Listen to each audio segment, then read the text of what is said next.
So Brett, give us the 2 minute version. Who are you and tell us about Record Point. Yeah, absolutely. So I'm a career software executive. I've been doing this for over 30 years. Recordpoint is a global AI and data governance company. We've got a software platform that's used right around the world to help people manage risk around data and AI. So what do you really own on a day to day? I am the CEO here at Recordpoint. I've got two critical roles in the business. Number one is I look after customer experience, so I'm super close to our customers. But my horizontal responsibility is to make sure the business does what it does efficiently. We're in a scale-up phase, so the more efficient we are and the more consistent we are in what we do, the better we're going to make that transition through scale-up. Tell me, before we met, take us back to the moment where you started thinking, hey, I need to go look for a solution in this space. Give us a bit of the background so we can understand what the thinking was there. What we really need is a company operating system. How do we make sure when we're engaging and aligning around the business plan and making sure we deliver, how do we do that efficiently? A parallel objective is we want to make sure everything we do today is AI first. So I went to market. I started looking for tools that can take our business plan, can take our KPIs, can take what we do and put it somewhere that would organize the information. So we went into a meeting having organized information at our fingertips. We've got tons of data, no problem. It was just that it's everywhere. It was interesting. Went to market, found a very traditional sort of KPI dashboarding type tool and found Brev. It's interesting. I started piloting both, and the traditional tool, I straight away got back to the old way. Log in, everything's empty, type a million things in. Now you've got some, KPI dashboards and over to you. And then had a very different experience with Brev. Because Brev, I logged in, connect your calendar, get a few KPIs in there, and watch what it does. And it literally came to life. And it actually, like in the first day, it was telling me things about the business that when you use it well, it's doing things to help you. So I think that was the experience. And that was the pivot we went. That's exactly what our brief for all of our efficiency is that notion that AI is helping. And Brev did that from day one. So that was from that point, it was a no-brainer. What were you actually trying to solve when you went out to purchase the solution? The key word for us was actually alignment, meaning we were having meetings and we've got a dashboard for everything in about 5 different tools. But every time we got to a meeting, we spent the first 10 minutes trying to find the right dashboard and what's the right topic today and what have we been talking about? So it was like, how do we actually get focused on the thing that we're supposed to be talking about in the meeting? So the goal was literally, how do we align the effort that's happening in these meetings to make sure we're talking about the right thing at the right time with the right information and very efficiently? I don't know if you know this, Brett. You were unique to evaluate us for the operational cadence first, goals, KPIs, metrics, execution second. Why did the cadence feel like the more important area of focus for you in your evaluation, or what? Maybe you can just enlighten, because I'm still learning from you. Would love to hear from you on that. I spent over a decade at Oracle, and it was also very good at cadence. So I've had a career experience that if you get cadence right, you're meeting about the right things at the right time very efficiently, rather than, if you don't have a cadence spine or a cadence backbone, you tend to meet ad hoc or randomly. It's like, God, we need to meet and talk about revenue. We need to meet and talk about escalations. So it's like having a map. A good cadence for a business is like having a map of what's the most efficient way for us to get through this next financial year. And so walk us through a little bit pre-Brev, Yep. What that looks like for you after implementing Brev. Before Brev, we'd use Confluence for the agendas. And equally, as I said, there's operational dashboards. We've got tons and tons of information, but they're in different systems.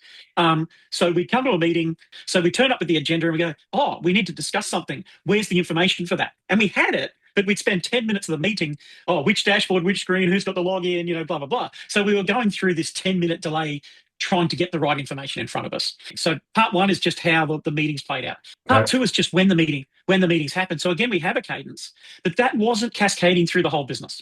All right. Some parts of the business would adopt the cadence. Other parts were more driven by some other behavior, whether it's escalation driven or customer driven or sales driven, but their cadences weren't aligned. So that's where we were. Now with Brev in place, we made the decision to roll out Brev to every single employee in the company. Right. So every team, every business unit, right through to the executive team, we're all in Brev. And we've said we're going to follow this, not the same lockstep cadence, but we're going to follow the same model of cadence. There's a weekly meeting that deals with weekly things. There's a monthly, and then there's a quarterly. And so now with Brev, everybody can see that there's an organized way that we go about talking about how we deliver our business plan. We were never meant to replace meeting note takers. We look at our meeting agent as sort of one data source of many as we're listening to signals from sort of the entire stack. But tell me a little bit about the decision to use Brev as the internal meeting note taker. As soon as I started rolling Brev out and others started attending the meetings, they looked at the notes that Brev was taking and said, we want to adopt that too, and we'll probably talk more about that. But other people went, we really like what that note taker's doing, and then you subsequently explained to me that it's trained to look for what you're doing in an internal meeting, right? It's looking at your KPIs, it's looking at your agenda, it's looking at what you spoke about last week, and it's actually giving you a set of notes that's highly relevant to what you're doing. That was one of the things that just like within the first week, we're sitting there going, these notes are really relevant. Like this is better. That if you just use a traditional note taker that just summarizes the meeting, it's like, oh, great, there's a bunch of stuff. But the Brev note taker is really focused on the purpose of we're trying to make sure that we're having efficient meetings and collecting efficient information. So everybody saw that as really powerful. Now, per your question, the other big note taker that we still use it is Gong. So we use Gong for anything customer facing. It doesn't matter if it's sales related or project related or support related. Gong's our note taker for customers. And it's kind of the same in that it's highly tuned for customer conversations. So it's looking for signals about customer satisfaction, customer retention, customer escalation. So it does a good job of that. So the thing that we very quickly worked out is that Gong, let it do the external thing, but Brev just naturally does the same thing, but with that internal focus on how do you efficiently deliver your business plan. That actually drove it more than the alignment, the KPIs and those things. But this thing went viral. Like I rolled it out to our senior leadership team first. And before I knew it, we had people knocking on the door going, can I bring this into my team? And, we had people all through the organization within the first month just asking for a login purely for the way that it, the way the cadence works against the calendar, but the way the note taker gives you really high quality notes about what's going on in your meetings. So that which was interesting because we were dealing with all of those users trying to join your organization kind of before you had sort of intended. What was the plan rollout versus what actually happened? So number one, so we've got this overarching strategy around AI augmentation. So we've said, look, every time you look at something in the business, look at the AI way to solve the problem. So therefore, we already had note takers, but we were seeing a proliferation of note takers. And we had Gong, and it's great. So we love what it does at what its level. And then we had this one introduced, but we had people bringing more and more in. So we popped up at one of our monthly global town halls and said, everybody's asking us about note takers. So simple strategy, Gong external, Brev internal. But what happened is as soon as we decreed that, more and more people started using Brev as the internal meeting note taker. And what actually fell out of that process is everybody went, this Brev one's better than the individual one because we're only using the individual one to run meetings. So that relevance overlay that Brev has actually surpassed what was happening with the individual note takers. So in our policy now, we've actually taken it away, the individual note takers, and just said external Gong, internal Brev, give it to everybody. The economics actually works in some respects, it's the same, if not better than what we're going buying lots and lots of individual ones. So that's where we've arrived at. It's interesting how when you sort of give meeting context, you give it the entire operational cadence. So it has context of everybody's meetings, and then you give it the context of the business objectives and how that actually tunes the outputs. It makes a big difference. Okay, let's get into some real impacts. If your board asked you to justify the Brev line item, how would you describe it in 60 seconds for the board? Number one, the way we go about running meetings is more aligned than it's ever been, right? So we've got really good visibility of information, and the way information flows between meetings is automated and exceptional. You go through this process where you teach, first-time leaders how to run meetings. We just don't need to do that. Like literally, Brev does the prep, does the agenda, does the summarization, does the actions. So we're telling our new leaders just trust the tool and go run your meeting because the tool's going to support you. And for us, that literally goes to the heart of what AI augmentation is all about. It's like, can we take stuff that, distracts us from daily value, right? And makes us do admin work. Can that just be taken off on the table so we can focus on value? We have lots of information available in dashboards. There's no shortage of information. But what's been difficult to find in the dashboards, our dashboards, is a lot of them are point in time or, they have specific purposes. Straight out of the box, the way you've configured Brev is, so we go into a meeting and we can already see trends and how the trends are tracking. Are they going the way you want them or the way that you don't?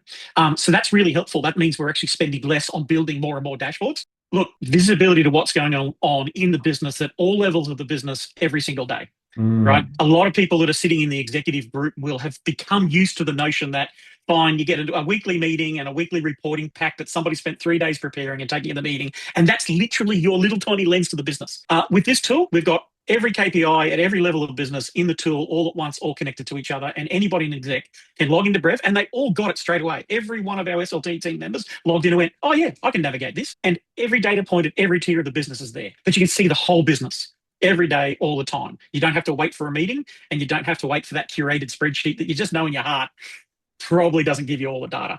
Are you seeing that or seeing opportunities where you can eliminate various meetings and people's time and sort of free them up. There's actually two types of efficiency gain that we're already seeing. We're early in the journey. We have a lot of meetings to come together and try and make sure that we're hitting the right things. Because so much of this information is already in the product all the time, like the tools auto-preparing agendas, notes, actions, we actually don't need to do some meetings now because you can just log into Brev and see the status. I can see what we would have spoken about. Can we just get to the next thing we need to do? So just having it all organized and being always updated through the AI is certainly eliminating the need for some of the meetings. I'll tell you what, though, the one that's more important, we have tons and tons of ad hoc meetings where we come together because some topic bubbles up. And the only way we can deal with it is we've all got to get in a room. We're seeing a reduction in that because, again, the information's all in one place. We can see if we're on track. We can see if we're not on track. We can see who's involved. We can see who's got the action. So a lot of those ad hoc meetings going, oh, Striff, do we need to do something? It's like, nope, we've got better clarity. I know we're short on time, so rapid fire. Is Brev increasing your decision velocity, how quickly you move and make decisions? Yeah, absolutely. Just having the information organized makes it so much easier to get to a decision. Is Brev enabling you to make better decisions? Yeah, the key thing here is that our information is distributed right now. Brev's bringing it together. So we're at the point of making decision. We've got more of that information available at our fingertips at the decision-making time. You've described a future virtual SLT. Yeah.